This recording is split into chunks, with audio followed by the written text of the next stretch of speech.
Thank you so much. I'm not a professor, but it sounded nice. But thank you so much for that introduction. And I just love being at these meetings because it really highlights that we need a lot more basic science. And this is actually what I primarily do. We also do the ovarian tissue cryopreservation for cancer patients. This is our clinical activity, but this is also what provides us with the very essential and very important tissue of human tissue to do the basic science. So I really like the title I got. I haven't had this title before, but it got me thinking, and I think ovarian tissue transplantation is not the best way to really look into the effects of FSH and LH, because we only preserve the primordial follicle pool, so we can't really look at all the growing stages in the same way. But I think I'll still go into some of the basics, which is going to go into a few of the discussions we already had, and then about how we can use the ovarian tissue, because there's a huge capacity in this tissue. So hopefully you will follow me on this journey. So just a bit of basics. So this is what we know from human follicles. So what you've heard today is a lot of the animal studies and what we know about the expression of FSH receptors and L8 receptors. But I have to say, in our data, this is a small preantral follicles that I have isolated in the beginning of my PhD, actually, in which we isolated these primordial and primary and secondary stages, and then in that time we did microarray.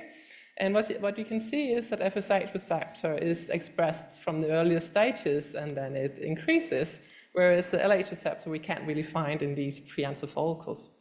So from my standpoint, LH is not that interesting in these stages because they don't really seem to have the LH receptor, but we can discuss whether or not they have the LH receptors.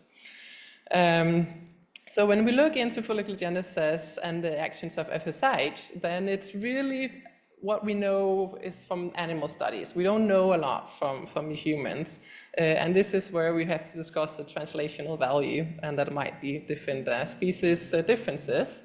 Anyway, this goes into exactly what Antonio was also talking about, that we have this FSH responsive phase in the beginning of preantral follicle growth, and then it is later at the antral stage they become FSH dependent. So there's a huge difference between being responsive and then being dependent on FSH.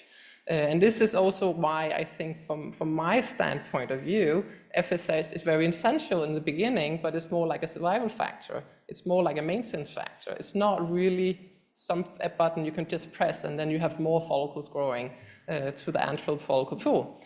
So, but we can discuss that later. But this is from the animal studies at least. I think what we need to acknowledge here is it's very complex. So FSH is not just FSH actions, it's getting regulated at a lot of different levels and by a lot of different growth factors and hormones. So this is where it really becomes really tricky. So we can't really just look at FSH. We need to look at a lot of other growth factors. And this is why, from my point of view, when I look into what is actually regulating preantral follicles, it's a lot more complicated, and it's a lot more about other signaling pathways than FSH and LH. This is more like intra-ovarian regulation within the follicle and between the follicles, and this is much more growth factors and oocyte-specific growth factors like TDF9 and BMP15. So I think there's a lot of other signaling pathways going on here. So if you really want to recruit these, I think we need to think beyond FSH and LH.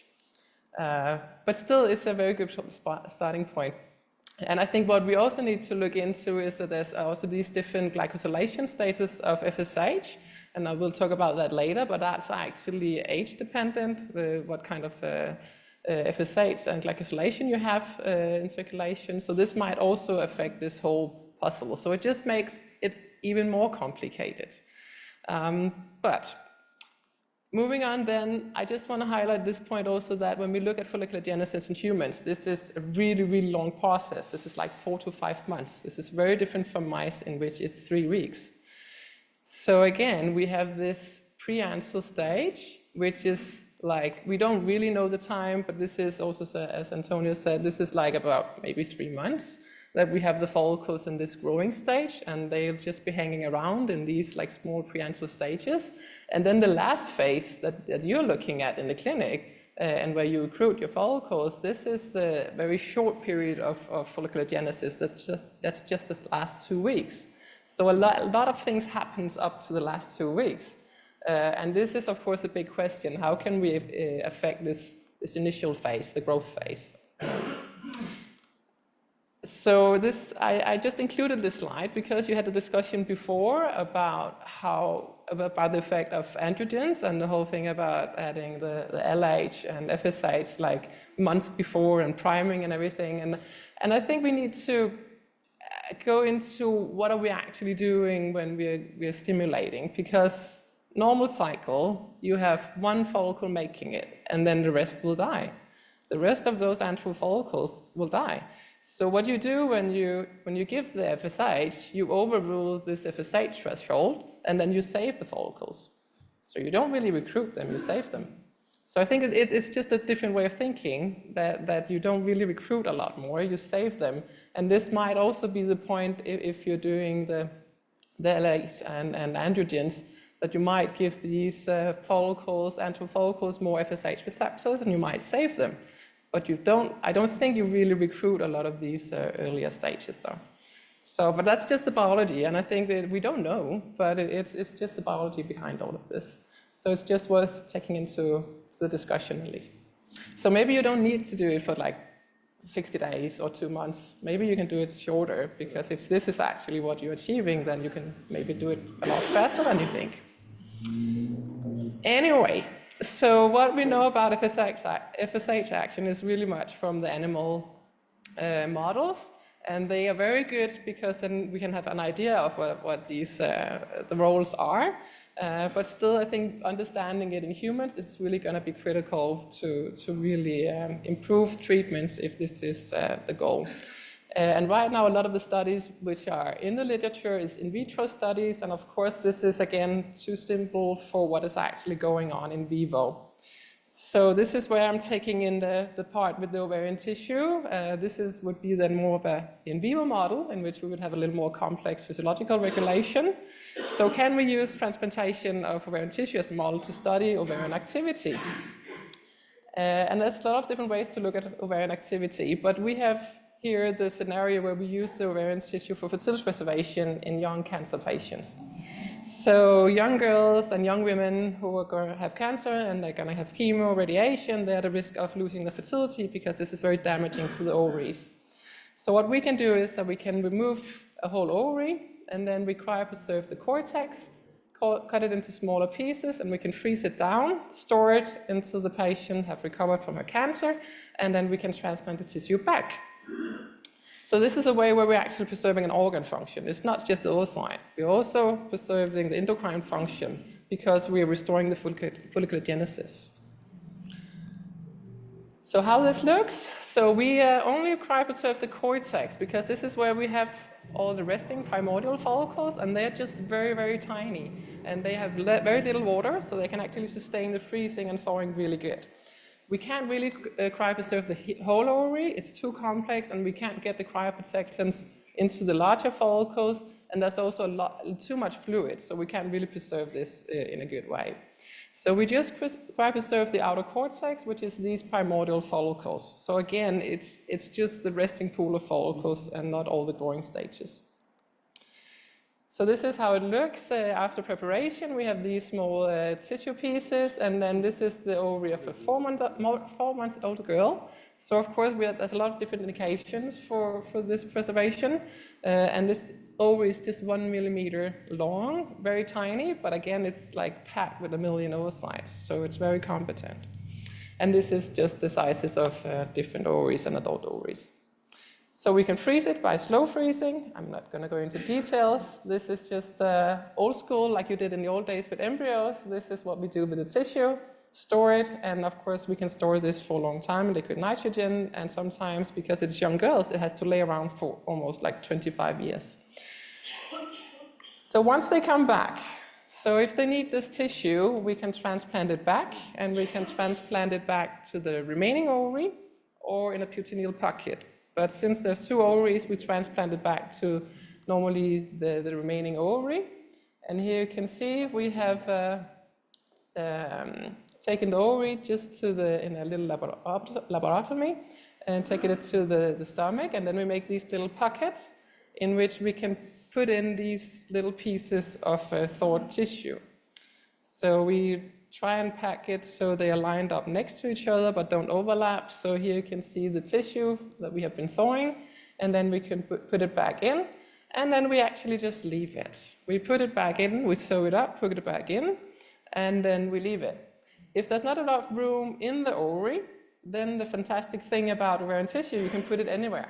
It's actually going to work. It doesn't need to be in the ovary. So we can put it in a peritoneal pocket just next to the ovary. So this is where the ovary would normally have been sitting, and you can actually access that vaginally like we normally do by IVF. So the tissue works in the peritoneal pockets and in the ovary because it's still within those follicle units. And you can also put it in the arm. It's just not very convenient, and you can't have pregnancies, so you kind of tend to put it back where it belongs. So then the beauty of it, how long does it then take for the tissue to start working? And when we transplant, you can see FSH, it's sky high, she's menopausal, and then it takes about 20 weeks before FSH goes down. So this takes exactly 20 weeks because this is the time it takes follicles to grow to the pre-ovulatory stage. This is more or less these 4 to 5 months that it takes from a resting follicle to grow to the pre-ovulatory stage, where you have the estradiol that's going to go up and do the feedback on the FSH and inhibin going up. So this is just pure biology that this tissue works within these 4 to 5 months. Then you have menstrual cycle and endocrine function and the opportunity to obtain a pregnancy. And these are the graphs from the pelvic wall. So you can see these antral follicles hanging on the pelvic wall. So this is actually quite effective. It does restore endocrine function in 95% of these patients. But then it varies a lot how long these grafts last, and it's very much also dependent on the age of the patient. So again, the more follicles, the better, also in the context of endocrine function. And there's around 200 to 300 children born worldwide from this procedure, and the last meta-analysis was more than 500 transplanted women, and we have some live pregnancy rates and live birth rates coming up, hopefully. Yes, there we have pregnancy rate 37% and almost 30% live birth rate. So this works for a lot of these women, but there's also, of course, it's not optimal. And here's some of the Danish women having multiple children. So again, with this procedure, we do restore the endocrine function so they can have multiple children because the tissue will last and give function for multiple years. But it's not all that perfect, and not everyone get a baby after this. And it's because we're really good at the freezing. The soil freezing is very robust, but when we transplant, we lose a lot of follicles. So we lose almost 70% of the follicles when we do the transplantation. So as I said, yeah, we put it in and then we leave it. But this is of course not optimal because there's no vascularization to the tissue. So it takes days before you have new vascularization going into the graft, and here we lose a lot of follicles. So it's not perfect, but this is at least what we can do for the patients right now, and a lot of research going into how to improve the transplantation. But when we then look at AMH in these patients afterwards, then they have almost undetectable levels of AMH. We can hardly measure it, and if we can measure it, it's very low. And that also means that when we do IVF, we don't really get much out of it because it's a very limited pool, so you can't really push that pool very far. So we have very low outcomes with IVF in these patients. So how is this? So it's quite the calculation, because when we take out an ovary, this is ovarian biology again, we have around, as a 25-year-old, we have around 24% of our ovarian reserve left.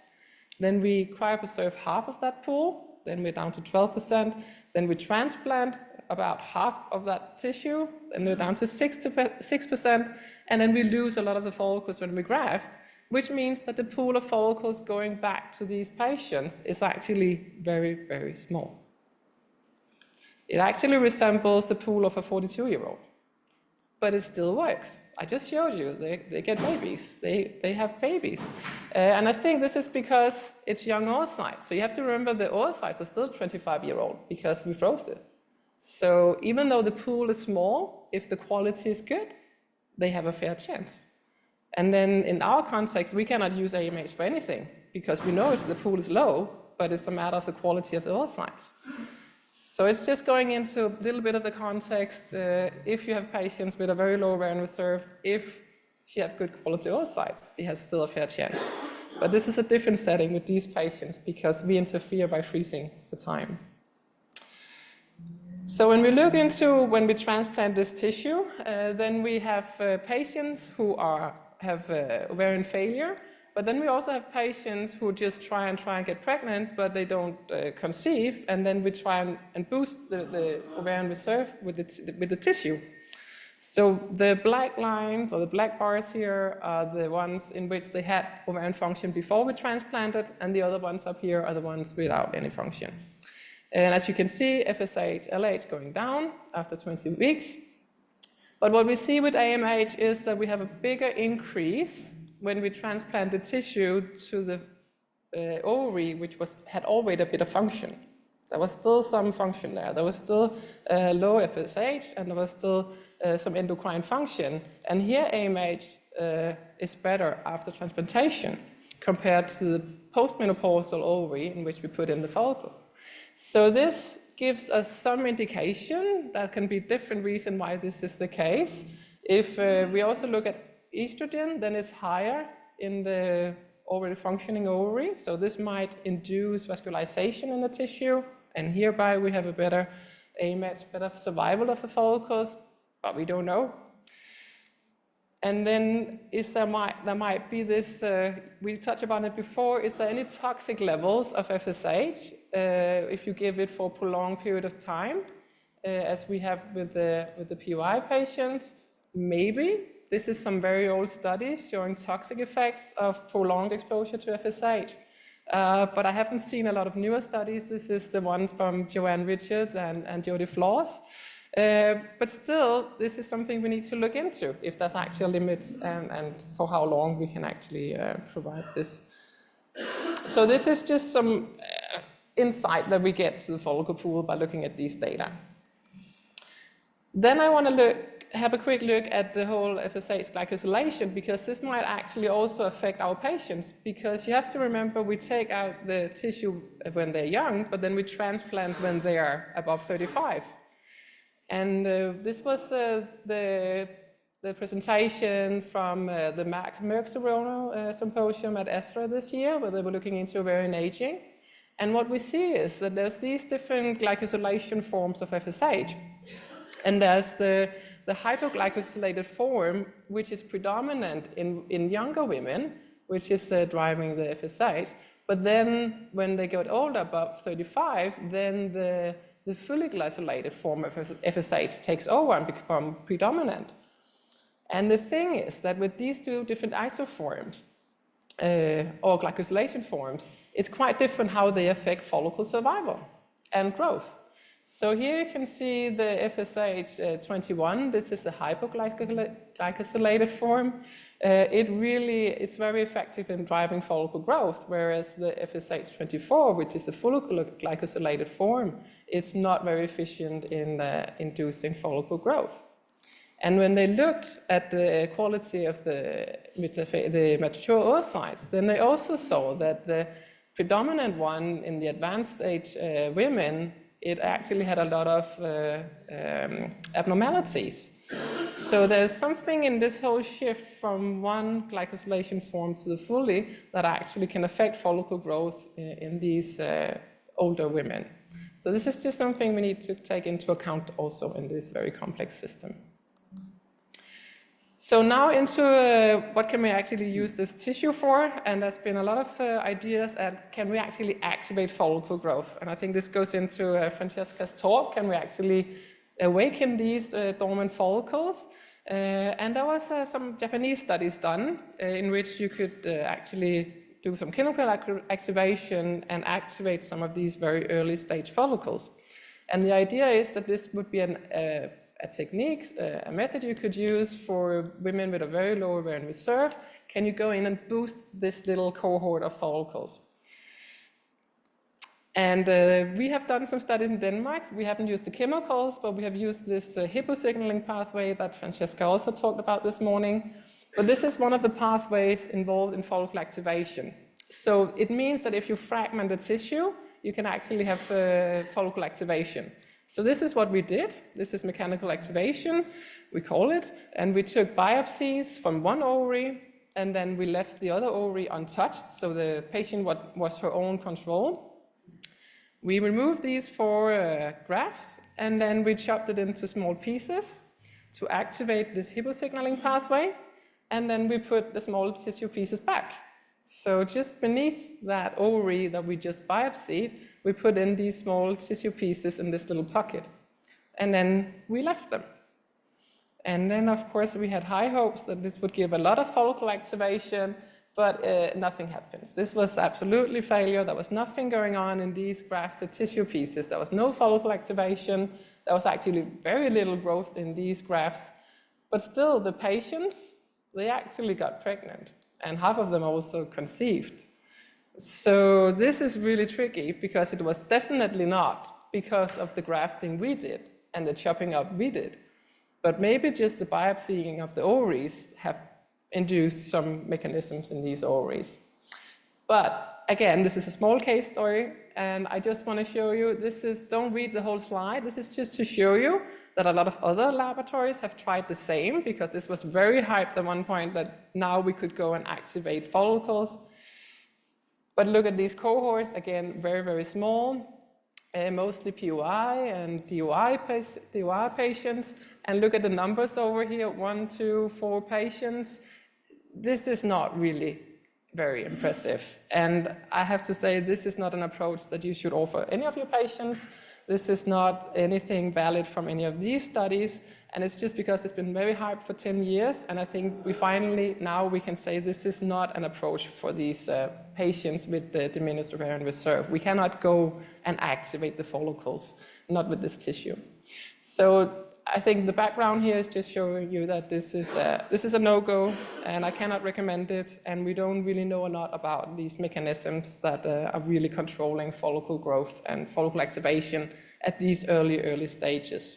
So this is just the sum up from those studies that we need to look more into it, but it's definitely not a treatment you can offer to any patients.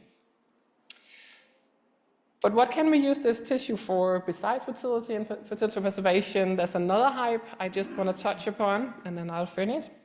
That this is, at least in the East, like China, and then in the West, in the US, they're now talking about that you can use this tissue to postpone menopause. Because, as I said, you are restoring endocrine functions. So the tissue can also be used for hormone functions. So instead of having your synthetic hormones, you could get your own hormones. For our patients, yes, if you already have your tissue frozen, we have also transplanted tissue to some patients to achieve normal menopause, because hormones are extremely important for your cognitive function, your bones, your cardiovascular diseases. So yes, to achieve normal menopause, this is a good opportunity for our patients for fertility preservation. But what people are now advertising, there's companies now selling that you can postpone menopause by taking out the tissue, and you can delay menopause by up to 20 years. This is not the case. And if you hear about this, please don't do it. This is not anything for your patients, but it is big time coming around that this could be a way to improve women's health, and that this is a technique that can be used. But it can't, because the procedure is not very effective. And if you are going to do this, you would have to take out tissue in a very young age to have a sufficient follicle pool to actually postpone, to support endocrine function for a longer time. So this is just to tell you what's going on in my area, and that with this tissue, there's a lot of potential, yes, but it's not necessarily the way forward for your patients. So yes, I think this model, it gives a lot of insight into what is going on at different stages, but it's not a very easy model to work with, and because folliculogenesis is so long, it's really difficult to assess endpoints with whatever study you want to do. So I think it's just really complicated. But that's also the fun of it. I think I will be busy for a long, long time trying to figure out a lot of this. But hopefully, I think with this kind of meetings, we can actually get somewhere. Because you have the clinical context, I don't. I'm a biologist, but I know how things work in the ovary. And I think hopefully in the long run, we can together advance these methods. Because I do believe that this is the current methods where you just target the last antral stages, the last 2 weeks of follicular genesis.